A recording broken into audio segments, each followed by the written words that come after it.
देखो चैप्टर है विचारक, विश्वास और इमारतें। इसमें ऋग्वेद पिछले क्लास में स्टार्ट किए थे, है ना। ऋग्वेद क्या है? ऋग्वेद किसे कहते हैं? ऋग्वेद क्या है? ऋचाओं के क्रमबद्ध ज्ञान के संग्रह को ऋग्वेद कहा जाता है। ऋग्वेद में कुल 10 मंडल है। कितने मंडल है? 10 मंडल है। 1028 सूक्त है और 10,462 ऋचाएँ कहो या फिर मंत्र कहो। और कभी कभी 10,462 नहीं देकर कितना लिख देता है? 10,500। और एक और बात बताए थे, ऋग्वेद के ऋचाओं को पढ़ने वाले ऋषि को होत्री कहते हैं। यहीं तक बताए थे ना। अब देखो आगे है, ऋग्वेद से आर्य के राजनीतिक प्रणाली, इतिहास एवं ईश्वर की महिमा के बारे में जानकारी मिलती है। ऋग्वेद से हमें किसके बारे में जानकारी मिलती है? तो आर्य के राजनीतिक प्रणाली के बारे में, राजनीतिक व्यवस्था के बारे में, इतिहास के बारे में और ईश्वर के बारे में हमें पता चलता है। विश्वामित्र द्वारा रचित ऋग्वेद। अब पूछ दे कि ऋग्वेद किनके द्वारा रचित है? ऋग्वेद कौन लिखे?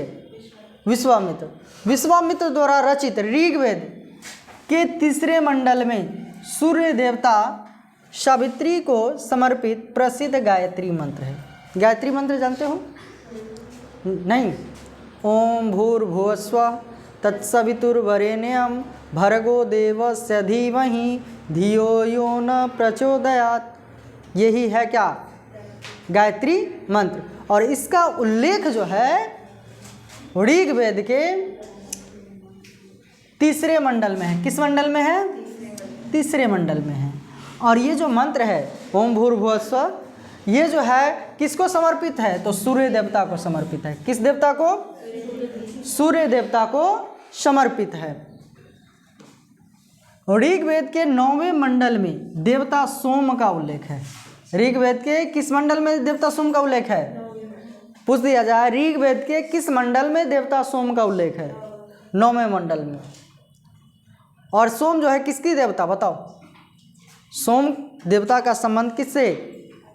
वनस्पति से। उसके बाद देखो ऋग्वेद के 8वें मंडल की हस्तलिखित मतलब हाथ से लिखी गई हस्तलिखित ऋचाओं को खील कहा जाता है। क्या कहा जाता है? खील कहा जाता है। ऋग्वेद के 8वें मंडल के हस्तलिखित ऋचाओं को क्या कहा जाता है? खील कहा जाता है। ऋग्वेद का सबसे बड़ा 10वां मंडल है। ऋग्वेद का सबसे बड़ा मंडल कौन सा मंडल? 10वां मंडल है। ऋग्वेद में इंद्र का 250 बार एवं अग्नि का 200 बार उल्लेख हुआ है। कितने बार वर्णन हुआ है?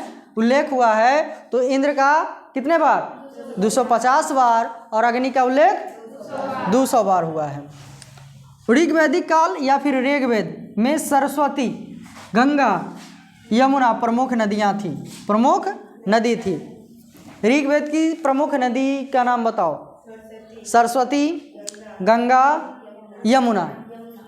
उसके बाद है ऋग्वेद में पवित्र नदी सरस्वती थी। ऋग्वेद में कौन सी नदी पवित्र थी?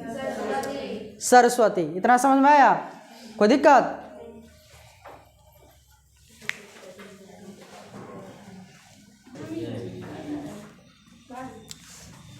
देखो क्या है, ऋग्वेद में गंगा नदी प्रमुख कौन कौन थी?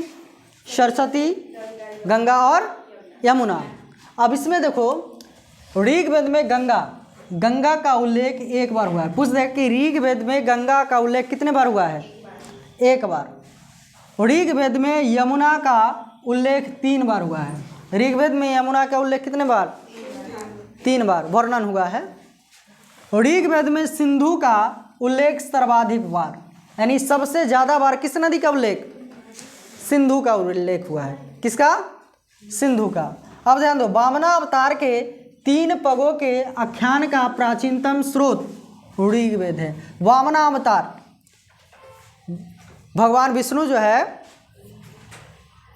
52 मतलब बौने का अवतार लेकर के आए थे और 3 पग में ही पूरे माप दिए थे। सुने हो कि नहीं ना? बलि, राजा बलि, हाँ राजा का नाम बलि ही था। वो उसे घमंड हो गया था, है ना, उसे घमंड हो गया था और वो उससे जो भी कुछ मांगा जाता था तो दे देता था, है ना। तो ये 52 के अवतार लेकर के उसे घमंड था कि हमारे जैसा कोई दानवीर है नहीं, वो तो कर्ण दानवीर था ही। और साथ में जो है ये बलि को भी जो है ज़्यादा घमंड था। तो ये 52 के अवतार लेकर आए थे और उनसे मांगे थे, मत बोले थे कि क्या चाहिए, धन दौलत। तो वो बोले थे कि नहीं, ये जो है क्या कहते हैं, साधु का वेश बना करके आए थे। तो बोले कि हमें 3 पग ज़मीन चाहिए। कितना? 3 पग मतलब 3 पैर माप करके 3 पग। वो हंसने लगा था कि बेवकूफ़ है, 3 पैर कितना मापेगा, कितना लेगा ज़मीन लेकर, क्या करेगा।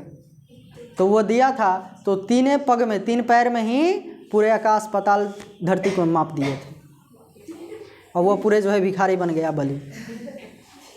तो इसके बारे में जानकारी हमें कहाँ से मिलती है? 52 अवतार के 3 पगों का आख्यान का प्राचीनतम स्रोत कहाँ से?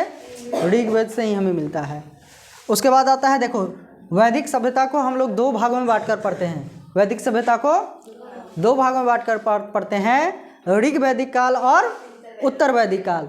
तो ऋग वैदिक काल तुम्हारा यहीं समाप्त होता है। अब आता है उत्तर वैदिक काल। ऋग वैदिक काल, ध्यान दो, वैदिक काल 1500 से 600 ईसा पूर्व, 1500 से 600 ईसा पूर्व, और वैदिक काल को 2 भागों में बांटा गया है, जिसमें ऋग वैदिक काल, तो ऋग वैदिक काल है 1500 से 1000 ईसा पूर्व, 1500 से 1000 ईसा पूर्व, और उत्तर वैदिक काल आता है 1000 से 600 ईसा पूर्व। उत्तर वैदिक काल कब से कब तक? 1000 से 600 ईसा पूर्व। अब ध्यान दो, अब इसका नाम उत्तर वैदिक काल क्यों पड़ा?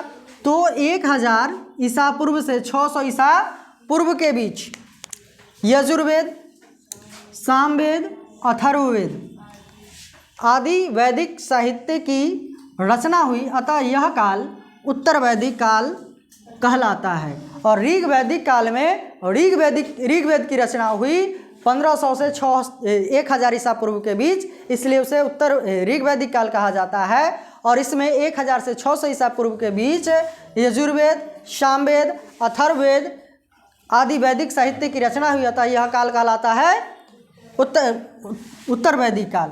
अब ध्यान दो, ऋग वैदिक कालीन प्राकृतिक देवताओं का स्थान अब त्रिदेव ले लिए। त्रिदेव अर्थात ब्रह्मा, विष्णु, महेश ने ले लिया। यानी ध्यान दो, ऋग वैदिक काल में जो प्रकृति के देवता थे, अब उसके स्थान पर कौन से देवता आ गए? ब्रह्मा, विष्णु और महेश। ऋग वैदिक कालीन पशुओं का देवता, ऋग वैदिक काल में पशुओं का देवता रुद्र थे। कौन थे? रुद्र। अब उत्तर वैदिक काल में प्रमुख देवता बन गए। यानी ध्यान दो, ऋग वैदिक काल में पशुओं के देवता कौन थे? रुद्र। अब ये रुद्र जो है उत्तर वैदिक काल में आकर प्रमुख देवता बन जाते हैं। उसके बाद है उत्तर वैदिक काल में यज्ञ व कर्मकांड में जटिलता आ गई। मतलब ये जो है ज़्यादा जो है जटिल नहीं था ऋग वैदिक काल में, लेकिन उत्तर वैदिक काल में आकर क्या हो गया? इसमें जटिलता आ गई, यज्ञ में कर्मकांड में जो है जटिलता आ गई। बाकी अगले क्लास में उत्तर वैदिक काल के बारे में पढ़ेंगे।